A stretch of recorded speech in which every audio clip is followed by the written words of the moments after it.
happy apa sedih apa yang lainnya? Happy karena habis istirahat jajan ya? Oke. Hari ini kita akan belajar tentang artificial intelligence atau dalam bahasa Indonesia adalah kecerdasan artifisial. Oke, sebelumnya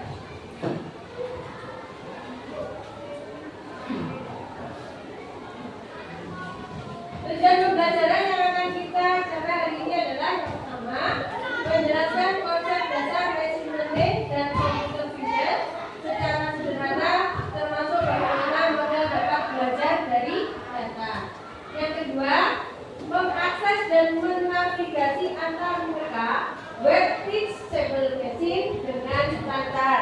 Nanti kalian akan belajar mengoperasikan teachable machine ya, untuk mengenal pola wajah atau pose atau juga dengan suara. Berikutnya, apakah kecerdasan buatan itu sama dengan kecerdasan manusia? Sama tidak? Kira-kira sama tidak? Tidak samanya apa? Tidak samanya apa? Ada yang bisa menjawab? Siapa yang mengoperasikan komputer? Tidak. Siapa yang memasukkan perintah ke komputer?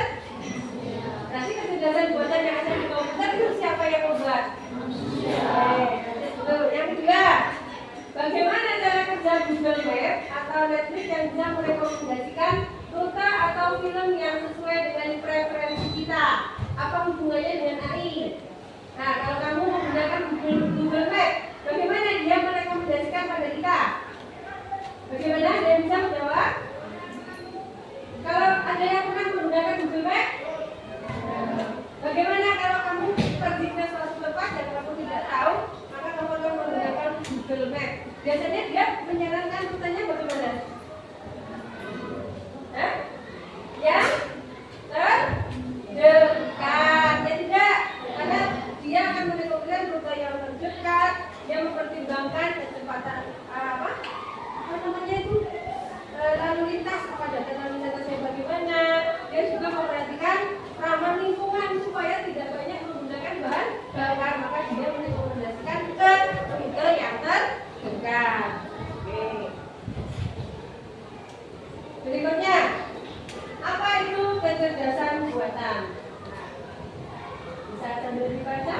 Kecerdasan buatan antara lain merujuk pada kemampuan mesin untuk meniru perilaku manusia. Jadi ya, mesinnya meniru perilaku manusia, seperti pembelajaran, pemecahan masalah, dan pengambilan keputusan. AI dapat berupa sistem yang dirancang untuk menganalisis data, memahami pola, dan membuat prediksi atau keputusan otomatis tanpa campur tangan manusia. Contohnya apa? Sekarang sudah ada kan membuat mobil yang tanpa pengemudi, ya tidak? Robot yang bisa jalan setelah dia ada programnya, ada perintahnya sudah dibuat oleh manusia, dia bisa bekerja sendiri. Nah, sekarang kita lihat peran AI dalam dunia kerja. AI sudah mulai diterapkan dalam banyak sektor pekerjaan, mulai dari perbankan, kemudian kesehatan, manufaktur hingga pemasaran. Ya, bahkan semua aspek kehidupan sudah banyak yang menggunakan AI. Nah, mana sektor yang paling berpengaruh?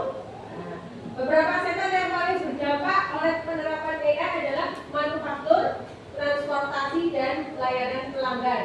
Apa contohnya, anak? Belanja online bisa? Apa lagi? Transportasi tadi sudah ada mobil otonom ya tanpa pengemudi. Kemudian di sektor manufaktur, robot dan mesin otomatis menggantikan pekerjaan yang beresiko tinggi atau berulang dan juga meningkatkan efisiensi produksi. Nah, kadang kan manusia itu kalau yang beresiko tinggi itu ya takut juga ya, maka dia membuat alat bantu dengan AI yang bisa mengerjakan atau menggantikan manusia. Di sektor transportasi, kendaraan otonom tadi yang tanpa pengemudi juga mengancam peran pengemudi.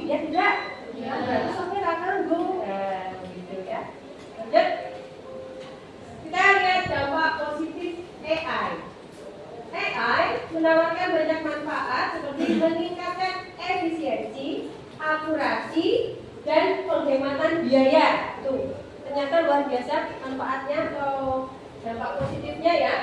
Dengan AI, pekerjaan yang memakan waktu lama dan penuh dengan kesalahan manusia bisa digantikan oleh mesin yang lebih cepat dan presisi ya. Jadi bisa digantikan dengan menggunakan mesin. Lama, kadang manusia kalau harus tidak tidur berapa jam atau tidak istirahat berapa jam itu tidak bisa. Tapi kalau mesin bisa ya, asal kita menggunakan program ya. Nah, selain ada dampak positifnya, juga ada beberapa tantangan yang dihadapi oleh pekerja. Meskipun banyak manfaat, AI juga menimbulkan tantangan besar bagi pekerja. Ya.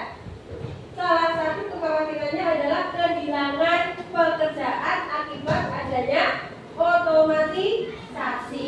Apa tadi otomatisasi? Robot bekerja sendiri ya enggak? Mobil berjalan sendiri tanpa pengemudi. Itu apa lagi? Ada lagi? Ada yang bisa memberikan contoh? Ada? Jadi kalau robot di restoran juga sekarang sudah ada kan pelayanan itu menggunakan robot bukan manusia lagi. Salah satu kekhawatirannya adalah kehilangan pekerjaan tanpa otomatisasi. Pekerjaan yang sebelumnya dilakukan oleh manusia, terutama yang berulang dan berbasis tugas mirip ini dapat digantikan oleh mesin. Kita lihat AI dan perubahan keterampilan di dunia kerja. Dengan munculnya AI, keterampilan yang dibutuhkan di dunia kerja pun berubah ya. Jadi keterampilan apa yang harus disiapkan oleh generasi sekarang? Pekerja di masa depan harus memiliki keterampilan teknis seperti coding. Yang kedua, data analisis serta pemahaman dasar tentang AI. Jadi kalau dulu kerja pabrik, lulusan SMK, lulusan SMA yang tidak punya keterampilan seperti itu tuh bisa, misalnya hanya otomotif, ya, bagaimana cara merangkai sepeda motor, bagaimana cara memperbaiki sepeda motor yang rusak. Kalau dunia sekarang ini dan kedepannya itu kalian harus bisa menguasai tentang coding. Yang kedua, data analisis. Yang ketiga, pemahaman dasar tentang AI. Jadi nanti kalian sebagai generasi yang akan berkecimpung dengan AI harus siap dengan keterampilan itu ya. Nah, peluang baru yang diciptakan oleh AI. AI tidak hanya menggantikan pekerjaan lama, tetapi juga menciptakan pekerjaan baru. Jangan khawatir, tapi ada dampak negatifnya, tapi dia juga ada manfaatnya yang sebelumnya tidak ada. Jadi dia bisa menciptakan pekerjaan baru yang sebelumnya tidak ada. Misalnya apa? Di bidang teknologi misalnya, terdapat permintaan tinggi untuk data scientist, ya. Kemudian insinyur AI. Kalau sekarang ada insinyur tidak ya? Ya, pokoknya ahli di bidang AI ya. Dan spesialis pembelajaran mesin. Jadi kemungkinan besok SMA juga silabusnya berbeda ya. Kamu yang harus siap dengan itu tadi, coding dan sebagainya. AI sebagai alat untuk bekerja, untuk pekerja, bukan sebagai pengganti ya. Nah, penting untuk melihat bahwa AI sebagai alat yang dapat membantu pekerja. Pekerja itu siapa? Manusianya ya. Nah, bukan menggantikan mereka sepenuhnya. Ingat, dia hanya sebagai apa? Alat bantu ya. AI bisa digunakan untuk mempercepat pekerjaan, memberikan analisis yang akurat, kemudian dan juga mengurangi pekerjaan rutin yang membosankan. Jadi tidak boleh menggantikan, tetap peran manusia itu penting. Oke, kita lihat video tentang AI ya. Kecerdasan buatan. Apakah AI jahat seperti di film-film Hollywood? Kita lihat video tentang AI ya. AI hanyalah khayalan pembuat saja ya. Namun sebenarnya AI sudah merupakan kenyataan dalam kehidupan sehari-hari kita. Kalian sering loh menggunakan AI. Ketika buka handphone, fitur fingerprint atau face unlock menggunakan AI untuk dapat mendeteksi sidik jari atau wajah kalian dengan lebih cepat. Ketika googling, Adanya AI akan memberikan hasil pencarian yang lebih sesuai dengan minat dan kebutuhan kalian. AI juga banyak digunakan pada berbagai aplikasi loh. Contohnya fitur deepfake pada Facebook yang mampu mengenali wajah yang ada di dalam foto. Produk foto juga menggunakan AI agar dapat menyesuaikan dengan bentuk wajah. Kalau kalian terbiasa nonton atau like konten TikTok misalnya, akan muncul rekomendasi konten yang enggak jauh-jauh dari TikTok juga. Bukan hanya di media sosial, rekomendasi musik atau film di aplikasi streaming, iklan produk pada e-commerce, rekomendasi dari virtual assistant seperti Google Assistant atau Siri juga menggunakan AI untuk mempelajari dan menyesuaikan dengan aktivitas yang biasa kalian lakukan. AI juga ada untuk menganalisis yang paling tepat dan perkiraan waktu yang dibutuhkan. Pada game online, AI dipakai untuk mengendalikan permainan bot dan membuat karakter serta grafis permainan menjadi lebih hidup dan realistis. Lalu, apa itu AI? AI atau Artificial Intelligence adalah sistem yang memungkinkan mesin atau komputer untuk berpikir, belajar, dan melakukan tugas seperti manusia. Istilah AI muncul pada tahun 1956 dalam konferensi Davos yang diinisiasi oleh John McCarthy, seorang ilmuwan komputer asal Amerika Serikat.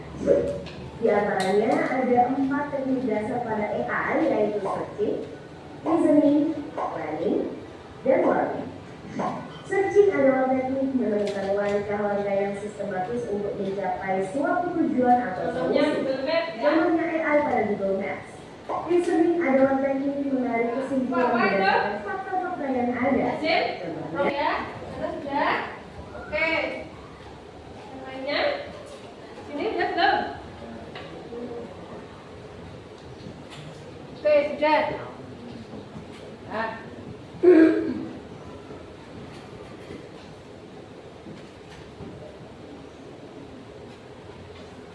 Saya malah belum ya. Oke, pemindahan kelas seperti ini semuanya ya. Nah, kemudian kita akan mulai dengan cara get started. Semuanya diklik, sehingga muncul tampilan seperti pada layar. Yang pertama image project, yang kedua audio project, yang ketiga pose project. Nah, kalian nanti akan mempraktekkan salah satu dari 3 pilihan itu. Image project berarti gambar ya, merekam wajah kita. Audio berarti merekam suara kita atau suara apa yang nanti akan dijadikan kelas di situ. Dan juga ada pose, misalnya posenya ada contohnya di situ gambar ya, berdiri dengan tangan yang seperti apa atau jongkok atau bagaimana. Kita coba yang pertama dulu ya. Kita klik image project, yuk semuanya. Muncul tampilan seperti itu. Sudah? Kalian pilih standar image model. Oke. Nah, di situ ada 2 kelas atau yang akan kita cek kebenarannya nanti masuk mana. Jadi rekaman kita, nanti kita memasukkan rekaman wajah melalui webcam bisa, melalui upload juga bisa kalau kalian punya gambar di komputer. Nah, untuk mempermudah kita yang melalui perekaman saja ya, webcam ya. Nah, di sini ada 3 kelas. Kita bisa menambah kelas di sini di add a class. Kelas pertama kita ganti namanya, coba misalnya wajah apa? Wajah saya. Nanti yang kedua bisa diganti buku, diganti yang lain ya. Nah, atau mau wajahnya bagaimana juga boleh. Sudah belum? Kelasnya sudah diganti namanya? Nah, sekarang kita mulai merekam dengan klik webcam. Yuk semuanya. Nah, caranya hold to record, tekan untuk merekam. Nanti kamu sediakan gambar paling tidak 50 dan nanti hasilnya lebih valid ya. Ya, oke. Klik, saya coba pakai wajah saya yang biasa dulu. Nah, miring sini. Nah, miring kanan, miring kiri atau nunduk atau tegak. Yang banyak ya, silakan sampai kurang lebih 50. Nah, saya sudah 53. Kalian ada berapa? Malah pada ngancam. Ya udah bagus-bagus tidak apa-apa. Yang penting nanti dia bisa mendeteksi wajah kamu tidak, ya? Itu basic-nya.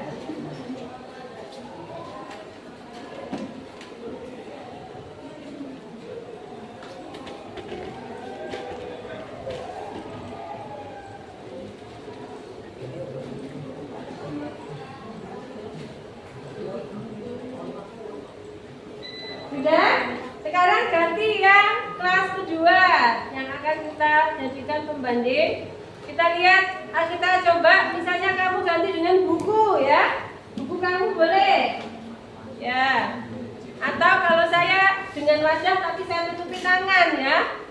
Nah, wajah tidak jelas misalnya. Silakan kamu ganti dengan apa?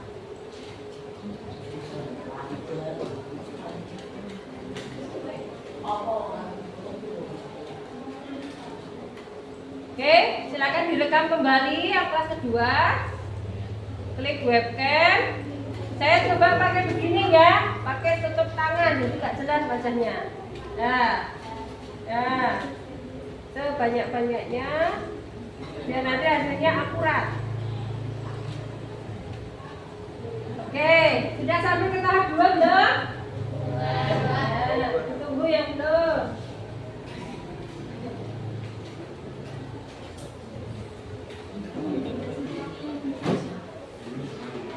Lanjut, kita akan tambah kelas, ya, biar ada 3 kelasnya. Klik add kelas yang bagian bawah ini. Klik add kelas. Oke, scroll ke bawah. Nah, kita ganti dengan misalnya wajah apa? Yo, buku boleh, ya. Buku atau benda-benda yang lain saya gunakan kotak ini tempat sound. Saya pakai ini, ya. Pakai ini saya coba. Oke, kita ambil gambarnya, webcamnya diaktifkan. Kita record. Oke.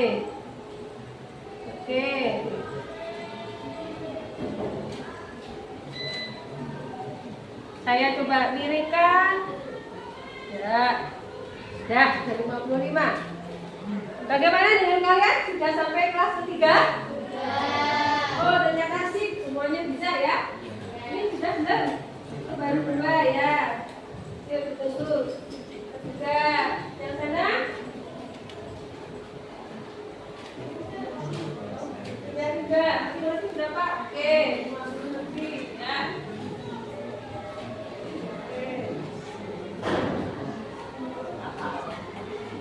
Kalau yang berdua boleh berdua sendiri. Ya, tinggal. Ya. Nah, oke, kita lanjut ke langkah berikutnya.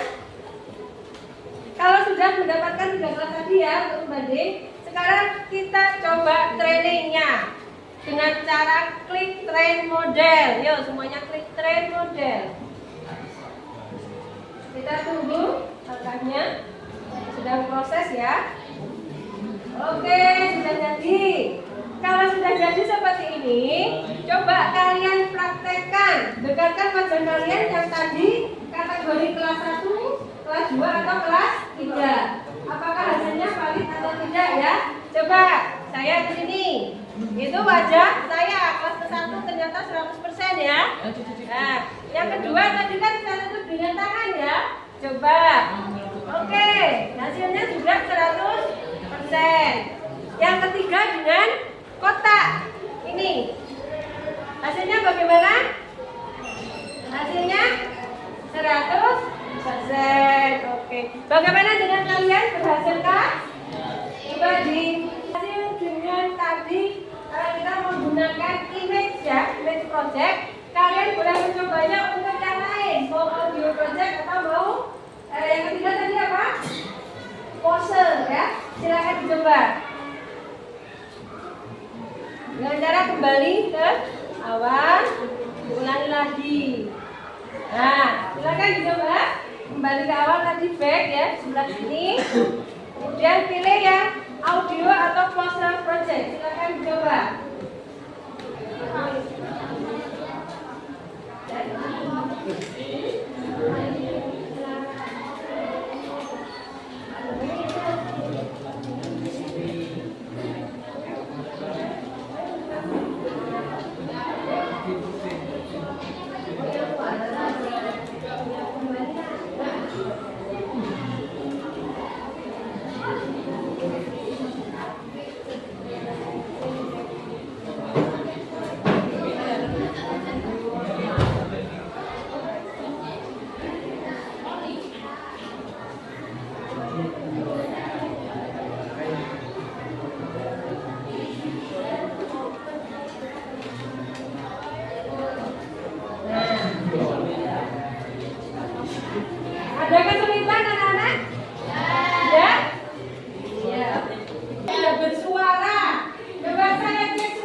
diklik di itu apa? New tab, kemudian kamu tulis joinmyquiz.com ya.